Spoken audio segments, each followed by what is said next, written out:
நிச்சயமா இந்த செய்திய நீங்க கேள்விப்பட்டிருப்பீங்க. ஆனா அத உணர்ந்திருக்கீங்களா?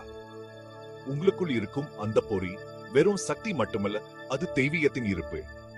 அமைதியான ஒவ்வொரு தருணத்திலும், உலகம் மங்கும் போதும், உங்க எண்ணங்க தெளிவாகும் போதும், அங்கே ஒரு வெளி இருக்குது.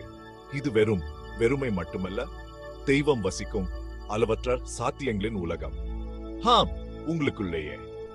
இது நட்சத்திரங்களை வெளிப்புறமாக பார்ப்பது பற்றியோ அல்லது மலைகளில் ஏறுவது பற்றியோ அல்ல. இது உங்கள் சொந்த ஆன்மாவின் ஆழ்கடலில் மூழ்குவது பற்றியது.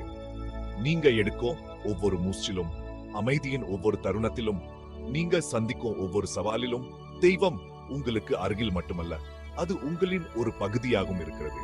எனவே அடுத்த முறை நீங்க வழிகாட்டுதையோ அல்லது ஆறுதலையோ தேடும் போது நினைவில் கொள்ளுங்கள், நீங்க செய்ய வேண்டியதெல்லாம்